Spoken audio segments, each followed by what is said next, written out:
are looking at the body in God's plan. The body is very important. We have all started, created with a body, knit in together in our mother's womb, as the Bible describes it.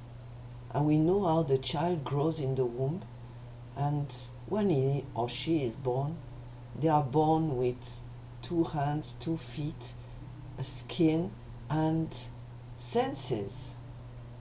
We hear, we see, we smell, we taste, and the whole of our body, covered with skin, allows us to touch and be touched, and recognize things and people around us with that touch.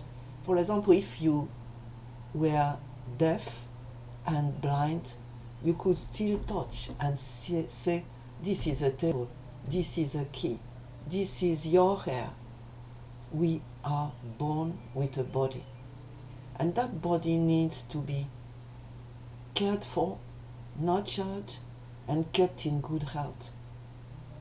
Of course, we continue being assaulted by viruses, bacteria, and all the rest, but we have to maintain our bodies so that they serve us. What's the purpose of the body?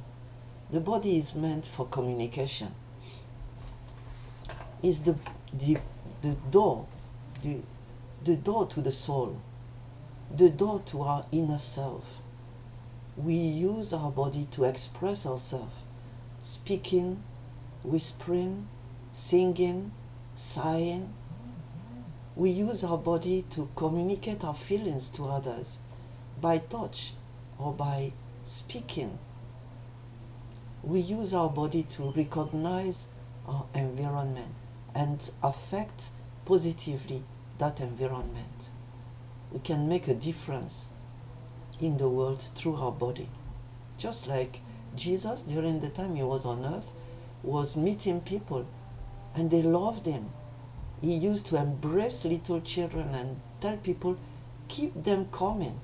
Don't prevent them from coming close. He touched people and changed their situation. So the body is a tool of communication. But the body is also what we are recognized by, because people don't know what is inside us, what are our feelings. The way they will know is looking at us. They would perceive that we are worried or we are happy through our face, the way we look. And people on the street that are protesting about some government discussions or laws, you may not hear them, but you can see them, and their behavior will tell you whether they are angry or whether they are despondent. So it's through our body that we express ourselves and that people meet us. Like Jesus, after his resurrection, appeared to his disciples and they were afraid because he passed through the door that was closed. But he told them, it's me, don't be afraid. See my hands, see my feet. Those hands and feet that had been pierced during the crucifixion. And he told them, touch me. Put your hand in my side that was pierced with the sword. You can see it's me. And when they were still doubtful, he said, okay, just bring me something to eat. And they gave him some fish and he ate, and he said, I'm not a ghost. So the body is important. And I want to warn you today that our bodies can become a problem, a snare, because communication is uncertain. You meet people on the street, they are looking for something, you are looking for another thing, and sometimes there can be miscommunication. For example, in the Middle East, where women are fully covered in Muslim countries, then these people, Muslims, men, come to the West and see girls dressed very lightly compared. And to them, it's a message that they are prostitutes, that they are loose girls. But the girls themselves have absolutely no tendency to prostitution. They just dress like that because it's the norm in their own country, to a point. I'm not talking of people, really nude, but people that have just light dresses, their face is uncovered, their skirt stops at the knee or just above. They're not prostitutes.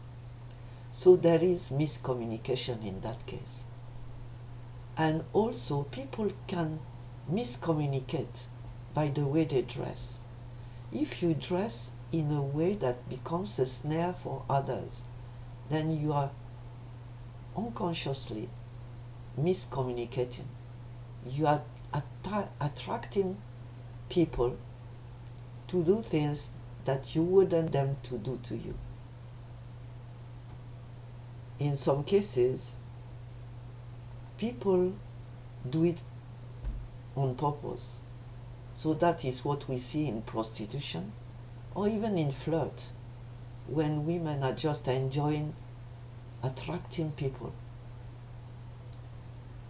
Some other problems that are deeper can also be caused by miscommunication.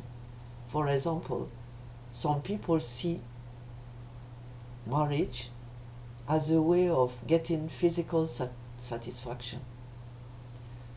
The girl wouldn't be aware.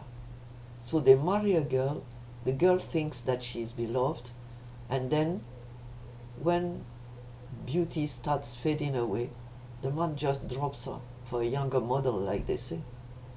And they don't understand. Why? It's because they married for the physical part. To go about with a beautiful wife. To show that they have arrived. They got the best model. And sometimes also, people are not aware, but they can block God's plan with their body. For example, God planned it that we use our body to bring people to the Lord, talking to them, encouraging them spiritually. But sometimes our body becomes a stumbling block. So we have to be very careful. It's just like somebody wanting to go to a particular destination. You enter your car, and then somehow along the line, your car becomes the destination, and you forgot where you were going. That is exactly what's going on. Our body is the temple of the Holy Spirit. It's a temple. It is a place where God is worshipped. It's not a bed and breakfast place, an Airbnb, a hotel. So we have to be careful and also try to look people into the eyes, observe them, and know what their intention is.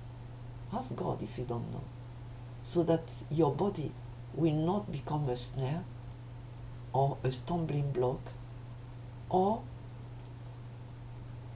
a place that will become violated, bullied, maltreated by others. Especially if you don't want it. Why should you? And this is going on in the world. So I want to encourage you. Use your body carefully, respectfully. Treat it well and protect it. And then use it to the glory of God who created you with a body. Bless you.